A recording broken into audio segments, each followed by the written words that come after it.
What's up mga tol? Tamang POV na naman tayo ng manual na Montero. Tamang POV lang. Ewan kung saan tayo pupunta at anong gagawin natin. Bahala na ako anong mangyari tol. Nanya, pagkapalakpak ko magkaka-pedal view tayo tol. Double clutch, pero di mo kailangan.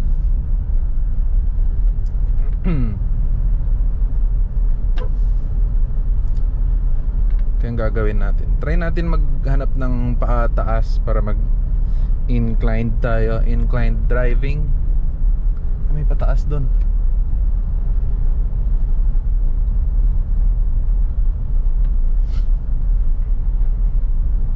What's up pala sa inyo mga tol, kamusta?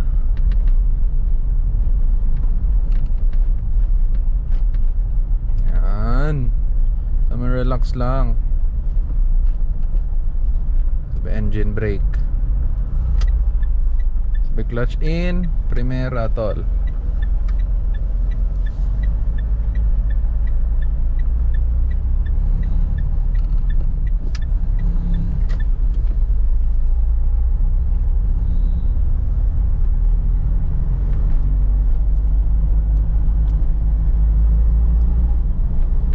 Adjust natin tol.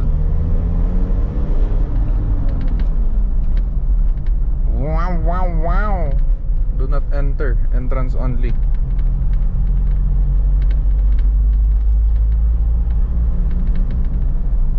Dito, pwede po bumaba dito.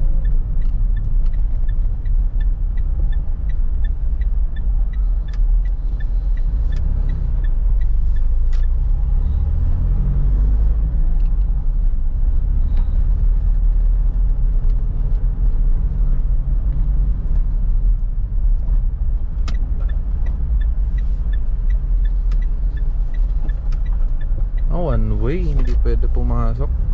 Sayang guys, paakyat. Hanap pa tayo iba.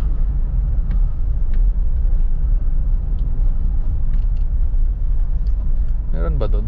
Paakyat. Wala, hindi masyado. Doon sana sa binabaan natin, no?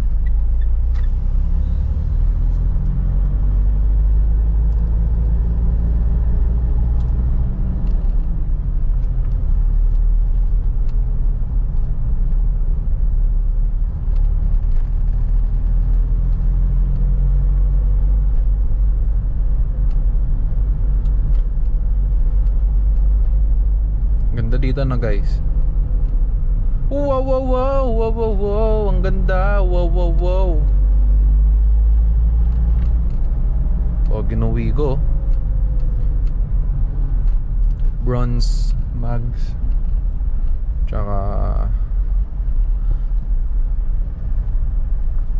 check left and right. Okay, clear naman.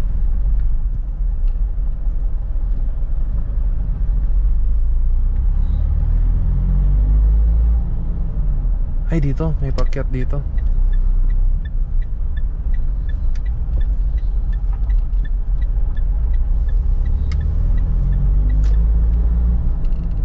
Kaso hindi matarik masyado.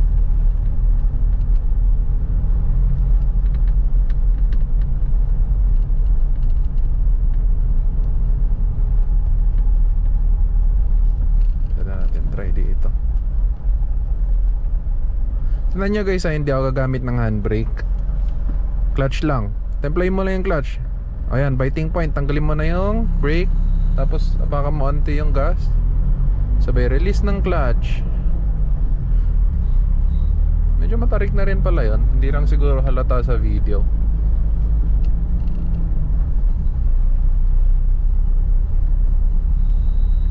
Saan pa ba may matarik dito? Ay, dito.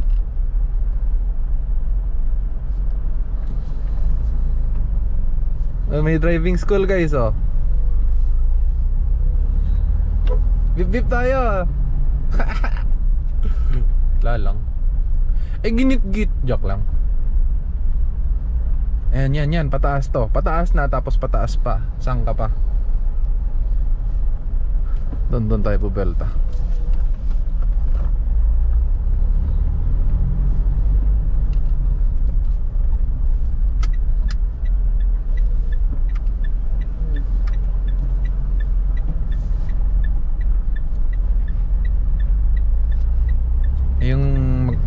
hirap guys, oh. Yung babalik mismo yung steering wheel, tas kontrolin mo na lang yung pagbitaw. Ito guys, paakyat. Dito tayo.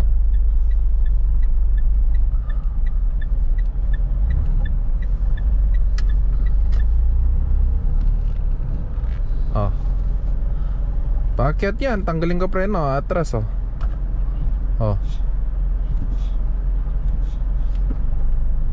Oh, ganyan lang. Oh, pag na-feel mo na yung biting point, tanggal preno, accelerate onti. Oh, 'di ba? Halos kaya hindi mo na pataasin masyado yung accelerator para hindi naman kawawa yung clutch. I mean yung RPM. Pero pag sobrang tarik, pwede naman para di mamatay yung makina. Pero kung malakas na yung makina mo, uy, kumadyot. Kahit di mo napakan masyado yung accelerator, tol. Engine brake.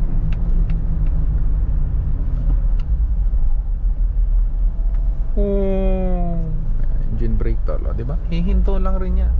Tamang engine braking. Sanay ko mag double clutch talaga.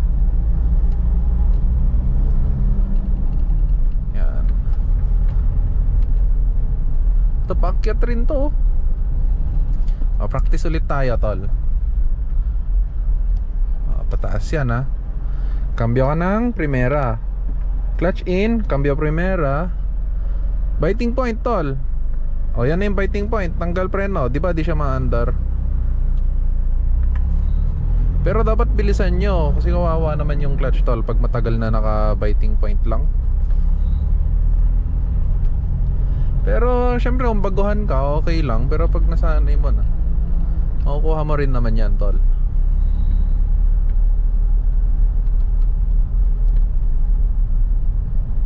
Ay, dito may pataas rin, no? Para mas matarik pa.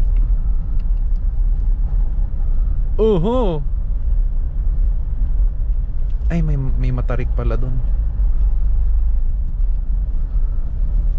Bilisan natin kunwari, tol. Lampas lang tayo dun sa ano.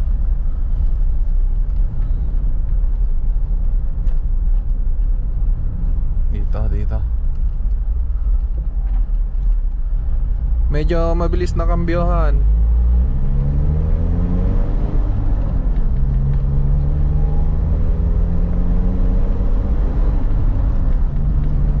Okay. Okay na yun, guys.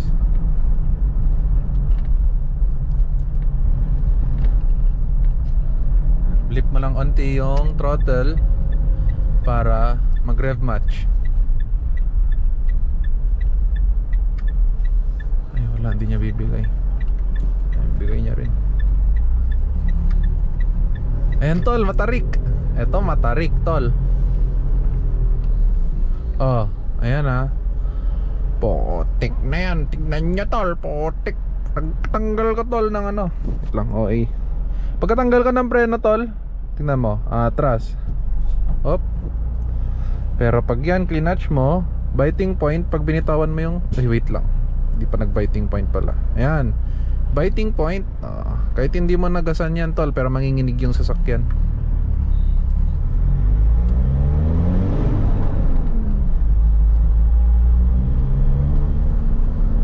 Pero diesel rin kasi tayo. Pag gas, medyo mas mabilis mamatay kasi pag gas, tol.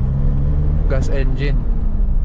Pero yung gas engine mo naman 2.0, ganun, ay sisiw lang rin, tol. Pero kung yung gas engine mo, makina ng Mirage, ganun, Vios. Pag Vios ata okay na rin eh. Yung mga 1.5, okay na rin yung clutch nun eh. I mean yung torque nya. Mas torquey kasi nasasakyan, guys.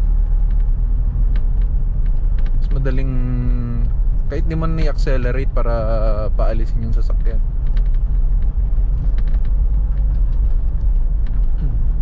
Kaya pansin mo yung mga gas na Honda. Ewan ko kung ako lang, kasi kapag dinadrive ko yung kotse ng kaibigan ko, namamatay siya kapag clutch lang. Kaya pinipitik-pitik ko yung accelerator.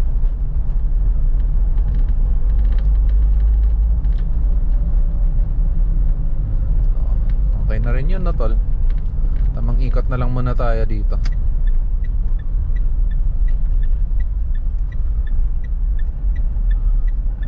Pansin nyo guys, kapag palapit ako sa stop, ni-neutral ko na lang, tapos tansya-tansya na lang ng ano, preno. Pag engine brake, ang bilis kasi mamatay, ay bumagal eh. Parang feel ko mas efficient siya pag ganun. Yan. Kahit early shift ka, tol, okay lang. Kasi diesel naman eh. I mean, kahit anong sasakyan pwede lang mag early shift kung hindi mo hahatawin, ha. Kasi kapag high gear ka, low RPM sabay rev, kawawa naman yung makina mo.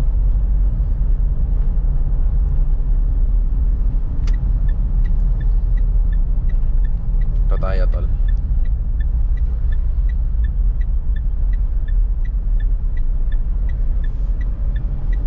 Yan, tamang waitings lang na may magbigay.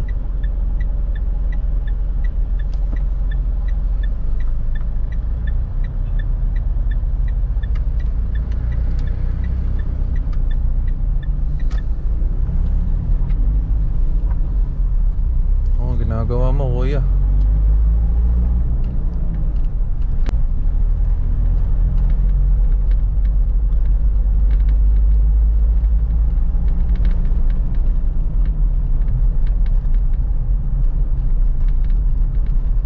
Kunwari guys, kunwari malakas yung sasakyan ko, ganito yung tinatawag nila na drop gear and disappear. Wow!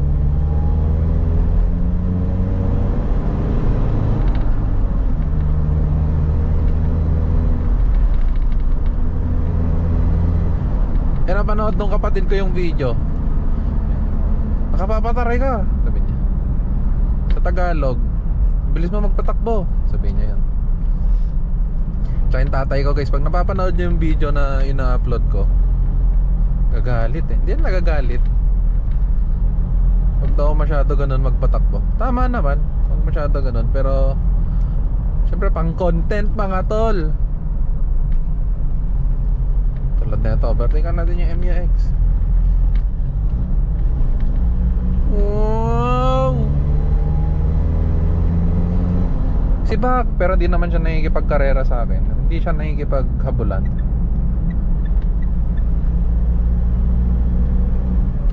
Sibagin natin rin to, Montero. Monterong bago, sinibak ng Monterong luma. Ang kaso may palabas na sasakyan doon. Okay lang, malawang naman.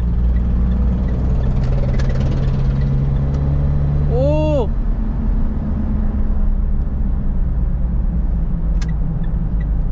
Gen 2 Montero, sinibak ang trailer truck. Lahat na lang sibak eh, no? Di naman kasi nakikipaghabulan eh.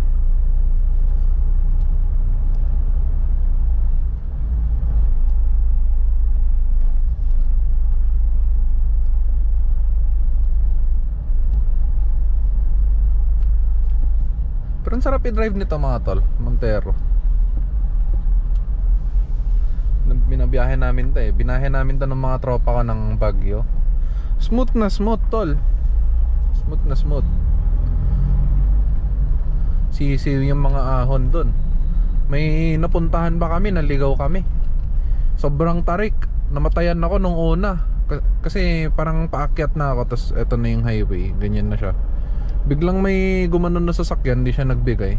Eh napapreno ako. Eh nakuha ko na yung ano ko, yung momentum. Eh, sobrang tarik nun. Ayun, pagka-preno ko, nung aalis na ulit ako, namatay yung makina. Pero kaya pa rin naman niya. Medyo mataas lang yung RPM nung pagpaalis ko sa sasakyan. Tsaka hindi rin kasi porket pataas yung ano, uphill or inclined, tataasan mo na yung RPM mo, kasi dudulas lang, mag-i-skid yung gulong mo, tol.